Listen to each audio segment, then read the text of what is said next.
bienvenue, c'est le Culture Mag. Merci d'être avec nous au sommaire. Aujourd'hui, le grand retour de John Galliano.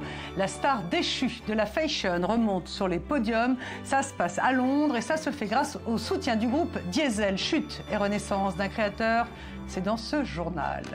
Au sommaire également, le design dans toute sa magnificence. Le célèbre magazine anglais Wallpaper consacre un dossier spécial aux architectes israéliens. Nous vous en montrerons les meilleurs. Et puis enfin, focus sur Toulouse-Lautrec. Le célèbre peintre et illustrateur fait l'objet d'une rétrospective à Vienne. Voilà pour le sommaire. Merci beaucoup d'être avec nous. Et on va directement à Los Angeles, à Hollywood, avec vous, Laetitia Lorini, où il semble que la manifestation historique de soutien à Charlie Hebdo ait fait écho aux Golden Globes. Tout à fait, alors que la France se tenait encore debout dans les rues hier à manifester son combat contre le terrorisme et la liberté d'expression, en honneur aussi aux victimes des attentats de la semaine passée. Bien, les stars manifestaient elles aussi leur soutien à leur manière sur le tapis rouge pendant la cérémonie des Golden Globes. Beaucoup d'entre eux arboraient la pancarte « Je suis Charlie », soit via des autocollants préalablement distribués, collés sur leur peau ou sur leurs vêtements, soit en brandissant le papier imprimé face au projecteur. L'actrice Hélène Mirren, elle, a déclaré aux journalistes que les attentats nous avaient rappelé, je cite, à tous qu'il fallait veiller à la liberté d'expression, qu'il est très difficile d'entretenir cet idéal, mais qu'il faut s'y efforcer. Un stylo bleu épinglé à sa jolie robe. Puis tout au long de la soirée, il y a eu plein d'hommages, des vibrants hommages qui ont été rendus aux 17 victimes des attentats de Charlie Hebdo, de Montrouge et de l'hypercachère de la Porte de Vincennes. Colin Firth a lui fait lever toute la salle afin de donner une standing ovation. George Clooney, lui, a dédié son discours de remerciement à cette même liberté d'expression et en honneur aux victimes. On écoute un extrait, c'était juste après avoir reçu le prix Cécile B2000 pour sa carrière. On écoute. Aujourd'hui, c'était une journée extraordinaire. Il y a eu des milliers de personnes qui ont marché, pas seulement à Paris, mais dans le monde entier. Et il y a eu des chrétiens, des juifs et des musulmans. Il y a eu des chefs d'État du monde entier qui n'ont pas défilé pour protester. Ils ont défilé en soutien à l'idée qu'ils ne marcheront pas dans la peur. Ça n'arrivera pas. Donc, je suis Charlie. Merci. Voilà, et donc en salle de presse, il a aussi espéré que les attentats en France ne vont pas alimenter un sentiment anti-musulman. Alors il semble que cette cérémonie était marquée par la volonté de rendre hommage à la libre expression. On se souvient de ce qu'a vécu Hollywood là récemment avec l'impossible interview. Pourtant, libre expression, humour, rigolade, vous avez sélectionné pour nous. Alors évidemment, Tina Fey et Amy Poehler étaient les maîtresses de cérémonie. Elles ont fait rire tout le monde. Les sujets de présélection, c'était Bill Crosby, la Corée du Nord, ou la vanité des acteurs avec des bits humoristiques absolument à mourir de rire. Elles ont dit aujourd'hui nous célébrons tous les films de cinéma et télévision qui ont été approuvés par la Corée du Nord, ou encore elles ont ironisé sur la définition d'un gâteau en mentionnant Jennifer Aniston pour son rôle dans Cake.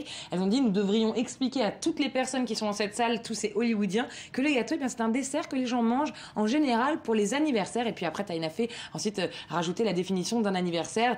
C'est comme quelque chose que les gens célèbrent lorsqu'ils admettent d'avoir vieilli. Elles ont aussi rigolé sur les actrices vieillissantes encore avec Boyhood qui était tourné sur 12 ans en disant comme quoi qu'il y avait toujours des rôle pour les femmes de plus de 40 ans, tant qu'elles avaient été engagées avant 40 ans. Et après, ensuite, elles ont aussi ironisé sur le film de Tim Burton, Big Eyes. Amy Poehler a dit, au fait, l'une de ces peintures de Tim Burton est exposée ce soir et la caméra a zoomé sur le visage de l'actrice Emma Stone qui a des très grands yeux.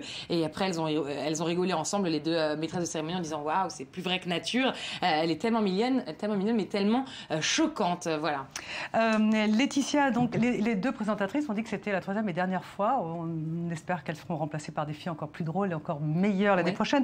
Et finalement, alors qui a gagné ce palmarès? Alors c'est Boyhood, le film de Richard Linklater, tourné sur 12 ans donc, qui a raflé les prix les plus importants, le meilleur film dramatique, ainsi que le meilleur réalisateur et le meilleur second rôle pour Patricia Arquette. Le meilleur film comique, à la grande surprise, était remporté par The Grand Budapest Hotel, le film de Wes Anderson. On pensait qu'il ne recevrait rien et pourtant, voilà qu'il remporte le prix du meilleur film comique, alors que Birdman, le film de Alejandro González Iñárritu, était le grand favori dans sa catégorie.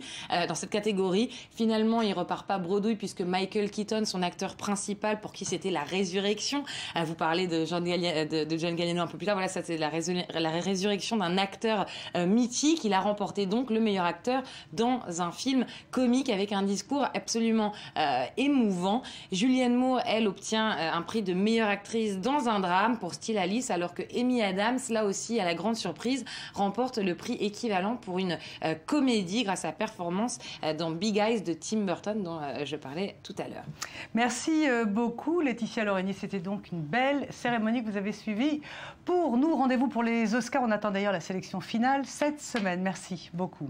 À suivre, la résurrection de John Galliano et puis le spécial Israël du magazine Wallpaper. Mais tout de suite, direction Vienne, qui rend hommage au peintre français Toulouse-Lautrec.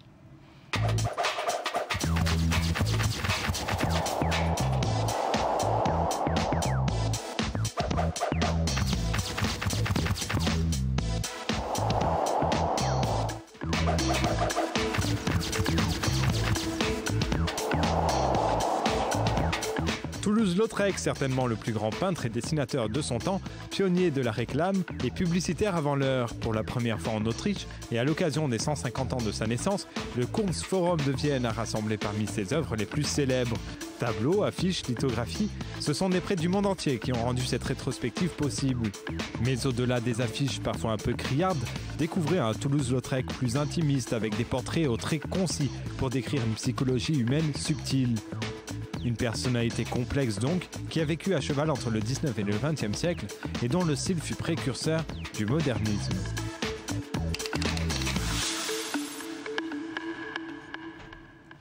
Dans le petit monde de la mode, c'est l'événement qui fait grand bruit, chacun à son événement. John Galliano revient sur les podiums. La célèbre Anna Wintour prend un avion de Chine spécialement pour l'occasion. Kate Moss, Naomi Campbell sont déjà sur les listes.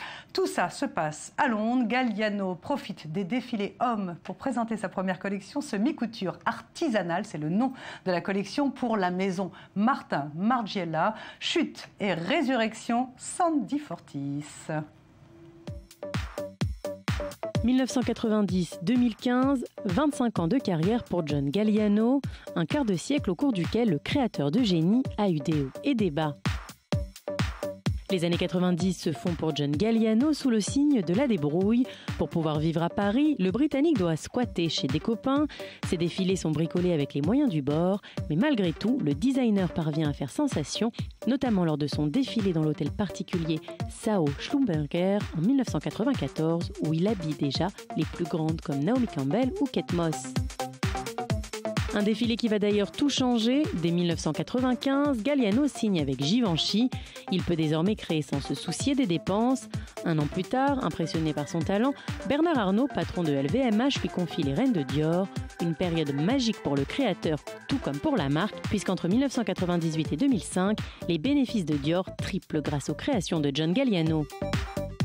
En avril 2007, son bras droit et ami le plus proche, Steven Robinson, décède d'une crise cardiaque provoquée par la cocaïne. C'est le début de la descente aux enfers pour John Galliano. Tout bascule en février 2011. Le tabloïd britannique The Sun diffuse une vidéo de John Galliano clairement en état d'ébriété. On y voit le couturier agressant les clients d'un café, s'écriant « J'adore Hitler, les gens comme vous devraient être morts ». Une vidéo qui lui coûtera son poste chez Dior, le retrait de sa Légion d'honneur ainsi qu'une condamnation pour injure publique. Après avoir suivi une cure de désintoxication en Arizona, John Galliano refait surface. Il revient petit à petit dans le monde public en 2014 avec notamment une interview dans le supplément de Maïtena Biraben en septembre dernier où il exprime ses regrets. Aujourd'hui, il est de retour dans le monde de la mode. Après le scandale, certains l'ont rejeté puis ignoré, mais ses amis l'ont soutenu. Kate Moss lui a demandé de créer sa robe de mariée. Anna Wintour, la célèbre rédactrice en chef du magazine Vogue, lui a obtenu quant à elle un petit séjour chez Oscar de la Renta. Aujourd'hui, c'est Renzo Rosso, patron du groupe OTB qui englobe Diesel, Viktor & Rolf, Marni et Margiela qui lui donne une seconde chance. Un gros coup pour la marque, tout comme pour le créateur. Tous les regards sont donc tournés vers Londres, où la première collection Galliano pour Margiela est très attendue. Et notre invité est arrivé, Yosh Shiran, bonjour, merci beaucoup d'être là. Yosh Shiran est un businessman, mais un businessman qui a une très bonne idée lifestyle. Il dirige César Stones, une entreprise israélienne de quartz installée dans un kibbutz en Israël, le kibbutz Sdot Yam. Sa compagnie s'est associée au célèbre magazine d'architecture et de design, le célèbre Wallpaper, pour une édition spéciale consacrée à Israël. Alors merci beaucoup d'être là, Yosh Shiran. Est-ce que c'est quoi? C'est du patriotisme? C'est du business? Est-ce que c'est un réel intérêt pour l'architecture israélienne, ce partnership? Thank you for having me. I think it's a combination. Merci pour votre invitation. Je pense que c'est un mélange des trois, entre l'aspect du business et notre passion pour faire connaître les talents israéliens à l'étranger. Est-ce que vous avez payé pour ça? Est-ce que votre compagnie s'est impliquée financièrement? On en a payé une partie, mais ce n'était pas le but principal. L'important, c'était bien sûr de faire tout ce qui est autour de cela ici en Israël. Alors, qui est-ce qui a eu l'idée d'associer Wallpaper avec Israël? Est-ce que c'est votre compagnie qui est allée les voir ou est-ce que ce sont eux qui sont venus vous voir? En fait, on est en contact avec Wallpaper depuis des années. On se rencontre lors de salons un peu partout. Et donc, notre département du marketing a créé des liens avec eux. Et c'est ainsi que c'était une initiative conjointe qui s'est créée. Ok. On regarde Ilan Pivko, là justement. Je vous propose, Yosh Shiran, qu'on écoute une toute petite interview de Tony Chambers. C'est le redoutable, très extrême, enfin il est très difficile comme rédacteur en chef. Il s'appelle Tony Chambers, c'est le rédacteur en chef de Wallpaper. On va écouter son intérêt pour Israël et on vous reparle juste après. My name is Tony Chambers. I'm editor-in-chief of Wallpaper magazine. Israel has been on Wallpaper's radar since the very beginning of the magazine, some 17, 18 years ago. It's a small country with big talent. It's had a nascent design scene for many years, but now that's really come to a maturity. Alors, je disais, Yosh Shiran, qu'il est redoutable parce que c'est quelqu'un qui est très exigeant. Je crois qu'il a monté son journal Wallpaper vraiment au sommet des meilleurs journaux dédiés à l'architecture et au design. Qu'est-ce qui, à votre avis, a changé dans votre pays, qui est un pays tout jeune, en termes d'architecture et de design? Je pense qu'Israël est un jeune pays avec de nombreux talents, mais je ne peux pas désigner un style israélien en particulier qui rassemblerait des styles différents. Mais il est évident qu'il y a beaucoup de talents, de nombreuses inspirations et un esprit résolument libre. Et ça se reflète dans le travail des gens ici. Oui, on va terminer cette interview avec une petite collaboration de votre compagnie, Yosh Shiran, César Stone. Vous avez travaillé avec Meir Adoni, un chef, et puis vous avez également collaboré à Fresh Paint, qui est l'équivalent, on va dire, en Israël de la FIAC. Qu'est-ce que vous avez fait exactement? Oui, bien sûr. Eh bien, Meir Adoni est un chef célèbre ici en Israël. Et l'une des particularités des matériaux de César Stone est qu'elles sont très hygiéniques. Et elles sont résistantes à la chaleur, aux rayures et très hygiéniques donc. Et nous voulions montrer la compatibilité à la nourriture en travaillant avec un chef. Donc on a pensé que cela serait intéressant de faire ça ensemble. Donc il a conçu tous ces plats extrêmement colorés et les a servis sur des assiettes faites de César Stone. Ça, c'était un des aspects de notre collaboration. L'autre aspect, c'était lors de la foire d'art contemporain Fresh Paint. Nous avons juste financé de jeunes artistes pour qu'ils créent ce qu'ils désirent avec des César Stone et ils en sont sortis de nombreuses idées comme vous pouvez le voir ici et ça a remporté un large succès.